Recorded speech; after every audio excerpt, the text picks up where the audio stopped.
What would happen if Superman was raised by Joseph Stalin of Soviet Russia? What would happen to the DC universe? And how would that affect the other characters in the universe, such as Batman, Wonder Woman, Lex Luthor, Lois Lane? All those questions and more on this week's episode of We Promise Comics.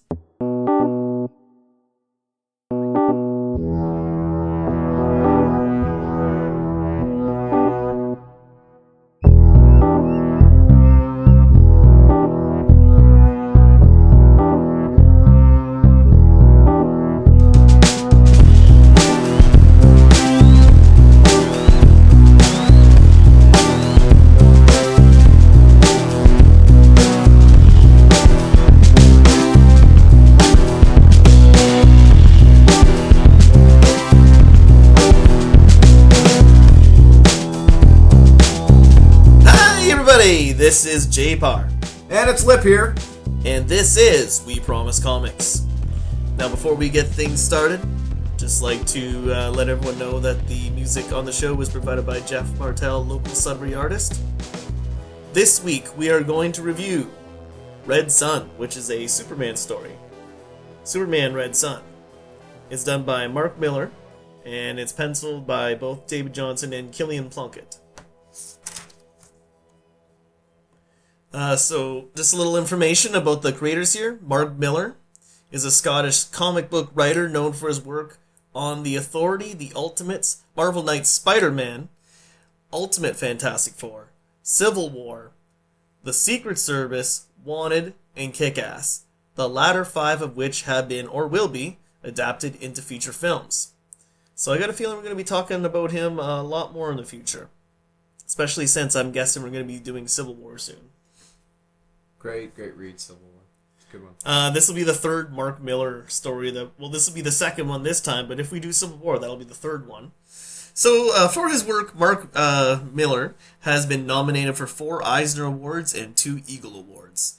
And in June 2013, he was recognized by Queen Elizabeth II as a member of the Most Excellent Order of the British Empire for service to film and literature. Now, I just want to mention, the pencils are Dave Johnson and Killian Plunkett. I have a little information on Dave Johnson. I wasn't too sure about the information I found on Killian Plunkett. But Dave Johnson is really known for his minimalist covers. In the Noir Vertigo series, he did all 100 covers. And he's also done a number of covers for DC Comics, primarily Batman and Detective Comics. Dave also worked with Eric Larson and the miniseries Super Patriot, Liberty and Justice. He's also known for his work with Marvel on Deadpool. And Johnson earned the 2002 Eisner Award for Best Cover Artist. He was also nominated for an Eisner in 2004 for his work on the critically acclaimed DC Elseworlds miniseries Superman Red Sun, which is now a perennial bestseller in graphic novel form, which is what we have here. Yeah, it's a pretty good read. I enjoyed it. So the whole plot is Superman lands in Soviet Russia, basically gets raised by Stalin, so he's not American, and he kind of goes up against Luthor. So we also get a Russian Batman in this. There's a Bizarro, Wonder Woman, Brainiac, Green Lantern. Lex Luthor. Yeah, Luthor, of course.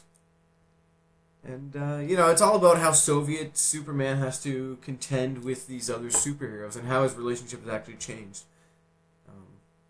Kind of compared to what original Superman has. So, this is an Elseworlds series. So, for Elseworlds, it's like a what-if series. Yeah, so it's a 3-issue prestige format comic book miniseries published by DC that was released under their Elseworlds imprint in 2003. So, our author Mark Millar created the comic with the premise, what if Superman had been raised in the Soviet Union? It received critical acclaim and was nominated for the 2004 Eisner Award for Best Limited Series. The story mixes alternate versions of DC superheroes with alternate reality versions of real political figures such as Joseph Stalin and John F. Kennedy. The series spans approximately so this is like the time gap in it. It's 1953 to like 2001, save for the futuristic epilogue, which is kind of a twist ending, which we probably the only thing we won't spoil for you here. I'll tell you this. 14-year-old me reading that, mind blown. We'll keep the ending a secret for you folks because it's actually a good twist. Yeah. These days, it's okay. It's not as mind-blowing as it was when I was younger. Well, yeah, yeah, I still enjoy now it. that you've seen so many M. Night Shyamalan movies. I didn't think I was ever going to stop saying that. I know, and also, let's not forget Christopher Nolan and his twist endings that he likes to throw in. Yeah, absolutely. But getting a little off topic here, let's get back to Red Sun. And this is a very interesting take on Superman.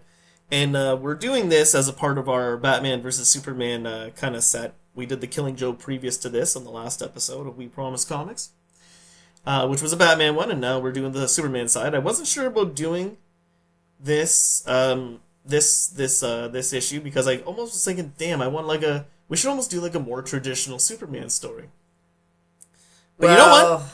I'm actually recording this after seeing the movie, and I'm glad we did an alternate version of like Superman because this is an alternate Superman. This isn't the movie isn't like Christopher Reeves. You know what I mean? It's dark. Once again, getting a little off topic. Back to Red Sun. Great story. He's raised by Stalin as opposed to his ship landing in Kansas. Yeah, but he still, helps people, and he tries to make the world a better place, but a better, Soviet-Russian place. He actually has a classic scene where he still saves Lois and this little kid from the top of the Daily Planet coming down. Yeah, the globe coming down, and he, of course, saves it with one hand or whatever. And it's actually I like the artwork in that scene, so it's very vintage looking. Yeah. It looks like classic, like Superman, but he doesn't have the big S on his chest. He actually has like the Soviet symbol. Yeah, it's interesting. Right? Is that what it is? Yeah, I believe so. Yeah. The hammer and the scythe. I don't know. We promise that. Yeah. Soviet symbol. It is a Soviet symbol. Yes. So instead of the S, that's what he has, and even his colors are not as blue, right? Or his cape isn't as red. They're a little bit paler. I don't know if that's just the color of the whole comic. It could be. But I just feel like his colors aren't as bright in the Soviet So setting. in this, I don't know, it's difficult. So, is Superman the hero or is he the bad guy? He shows moments of being a hero here, but I think he's just kind of like led astray. This is like if Stalin raised him as opposed to Ma and Pa Kent. Well, and this is, of course, an American graphic novel, so, America is better than Soviet Russia, so therefore Superman's a little bit of a bad guy and Lex Luthor's a bit of the hero, I'd say, in this. They do play it up that way, but at the same time, it's like Lex Luthor is just like obsessed with trying to. He's like the American defeat intelligence, trying to defeat the Soviet gunpowder that is Superman. So much so that he even creates Bizarro to fight. Yeah, so you want to talk about all the different other superheroes? They don't call him Bizarro in this, though. No, but you get that. It's essentially feeling. Bizarro. And then Bizarro is like the hero, like America's Superman, which is weird. Yeah. Even with his deformities. He actually sacrificed himself. He's kind of like a better Superman than Superman, in this at least. Mm-hmm. It's probably one of those things that maybe made this Superman character realize what some of these other heroes were doing that he wasn't. Because he kind of changes near the end, right? Like, he is kind of like led astray by Stalin. He thinks like, the way of the Soviet, Yeah. So Bizarro sacrifices himself. So this is just something here. Instead of fighting for truth, justice, and the American way, Superman is described in Soviet radio broadcasts as the champion of the common worker who fights a never-ending battle for Stalin's socialism and the international expansion of the Warsaw Pact. His secret identity is a state secret. Ooh. So yeah, this is like how he differs compared to his American counterpart, the one that we're common with. We know. Yeah, so actually part of it is like if you disagree or you can't be reformed to the point, that you follow into social norms, they reprogram you. They shave the side of your head, and you kind of get this mechanical piece on the side of your head, and you basically one of Superman's henchmen, I guess, at that point. You just do whatever he tells you to. Actually, there's one scene where there's like 3 Batmen behind him. Yeah, I think we're getting a little ahead of ourselves, though. I think we should go back to where Wonder Woman plays into this. She comes in and I'd say she's a friend of Superman. yeah, but I'm just like wondering, is this because this happened because Superman was with the Soviet, or is that why Themyscira like sent like Wonder Woman to meet with Superman there, like as opposed to like it happening back in the past when she met Superman with the the U.S. government? They were teaming up to make the world just a better place. Oh, That's okay. why Is that what it was? Yeah, that was part of it. So I don't remember that part. Sorry, but I know that there was like she was interested in Superman, and then like Superman just he didn't even like notice her. Yes, that's essentially it. And It's that's like another together part- they work to push continents back together, and like I said, move tectonic plates, but Superman was so occupied making the world a better place, managing the world economy. He was like so cold. The Superman was so cold. He didn't have time He for didn't- Diana, so it basically says in there like he didn't grow up with the love that he had with the No. the parents, the Kent like, parents. the Kents. Yeah. But so he's cold with Diana, and basically says like, nope, Superman, Diana, that was not a thing. They didn't get laid. Like he was too focused on being cold and making the world, Soviet. Mm-hmm. And he never got with Lois either. I mean, they only met like that one time, I think. Yeah, and he basically says he uses his superpowers to detect her heart rate's increasing and she's flush, and So he knew. he knew. But he didn't care. No, she ends up with Lex Luthor. Yeah, and like Lois ends up being with Luthor because Superman's in the Soviet. But unhappy because, let's be honest, Lex Luthor's true man crushes on Superman. Yeah, he's obsessed with Superman, so he's trying to build all these things that could beat Superman. Leaves sexy Lois Lane in her underwear in bed to go try and fight Superman. No, I don't know. So, yeah, That's pretty essentially much. it. That's Like, pretty much how it goes. She's upset at the relationship because he's obsessed with Superman. Meanwhile, back in the Soviet, there is a Batman arising in the shadows. Yeah, so But- this is a Soviet-Russian Batman. Now, he hates, I think, the establishment of Soviet Russia because his parents were killed by corrupt Russian cops in an alley. So... He has a similar origin story, Yeah, but he's similar not Bruce Wayne, as from what I can tell. Yeah, I don't think he's Bruce Wayne. It doesn't seem like. He seems like a different person who ends up taking on this Bat moniker. Yeah, and then he basically sacrifices himself, becomes a martyr, Yes. and then there's this rebellious Batman But the gang. reason he does it is because he doesn't want to become one of the drones. One of the Superman drones that just follows. Because whoever footsteps. doesn't listen to what they say, like you said, they turn into these automatons, and And then, that's back to the point where I kind of jumped ahead and said in one scene, Superman has 3 Batman martyrs, Okay, so they're basically, it's Wonder Woman and Superman and Batman fighting in this.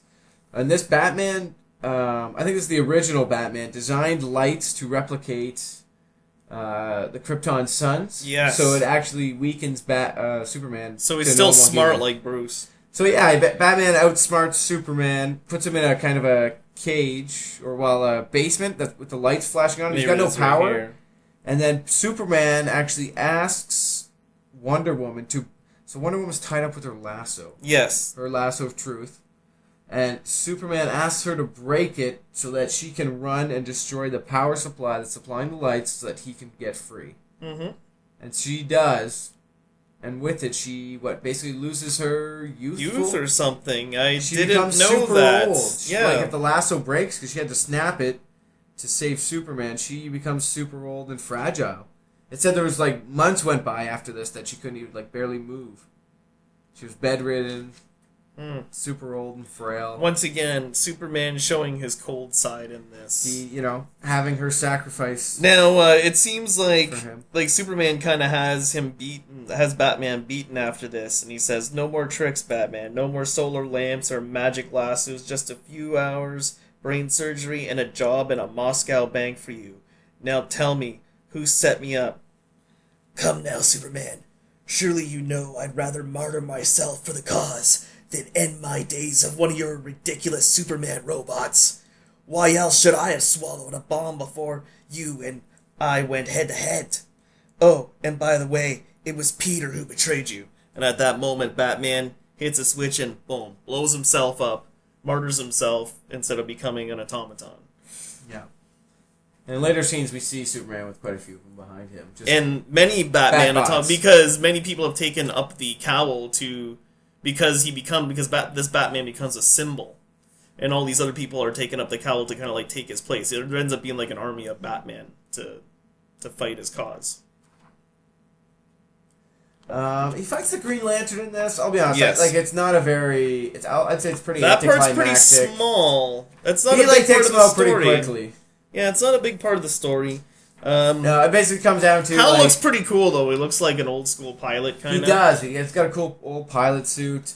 But I think what Batman or what Superman says is, a ring that controls thoughts. Like how stupid when I can move, 6 times the speed of thought. Right?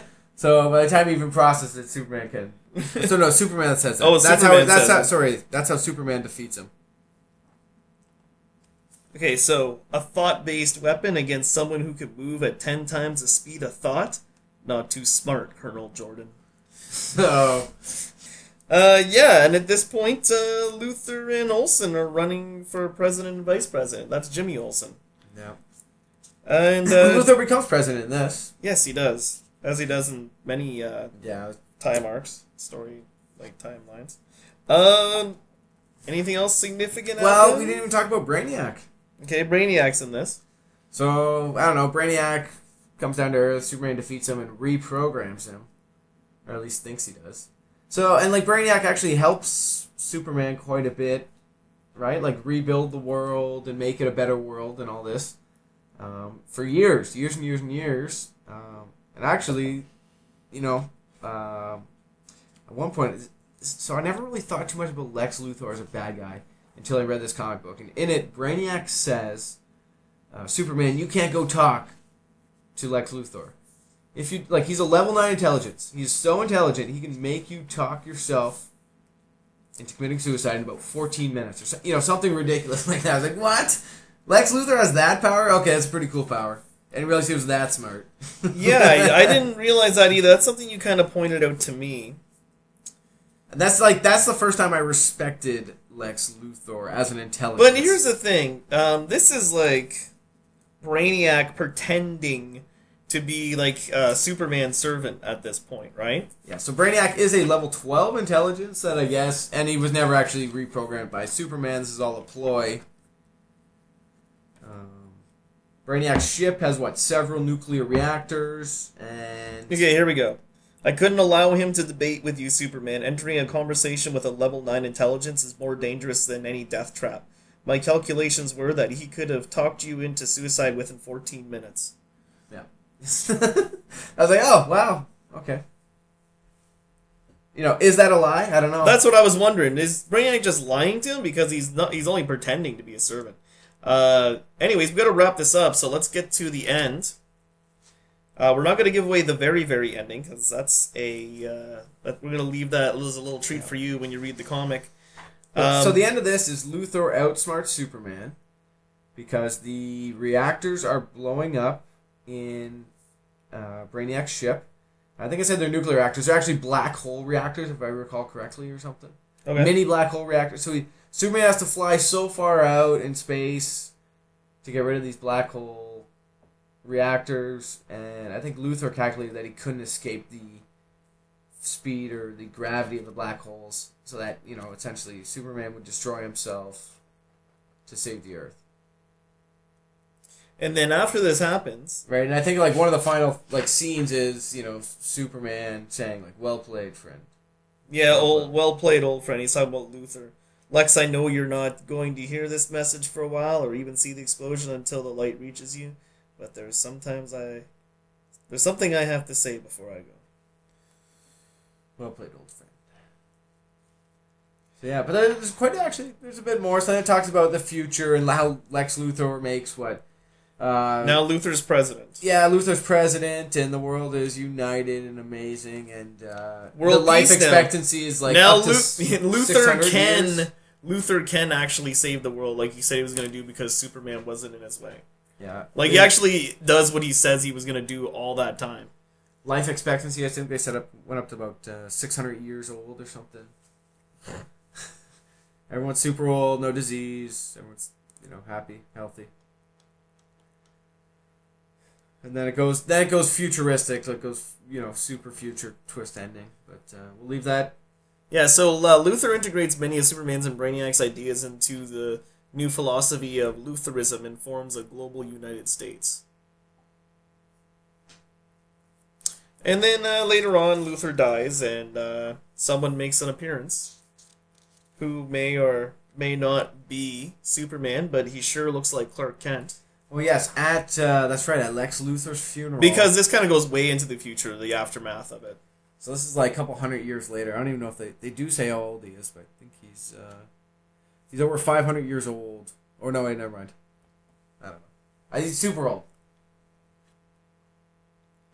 So he actually survived. And then it gets even further into the future, and it gets really weird here. And this is the twist ending. And you know what, folks? We're going to leave it up to you to decide this ending. We're not even going to tell you. But it's a thinker. Right? This is what, yeah, it kind of like blew your mind, you said? Well, it's interesting. It creates something. It's cool. Worth a read. I mean, even if you're not a big Superman fan, you might appreciate this different take on him. It's really interesting take, and not just him, but the DC universe as well. So you get to see this alternate version of Batman and what happens with Wonder Woman and all that. Absolutely. And I think, like you said before, it's now selling tons every year. Great comic to pick up. It should be easy to find. Superman, Red Sun. Thanks for bringing this by, Lip. Yeah, no problem. Thanks for having me. All right. This has been We Promise Comics. This is JPar signing out. And this is Lip. Have a good one, everybody. Talk to you next week. Good night.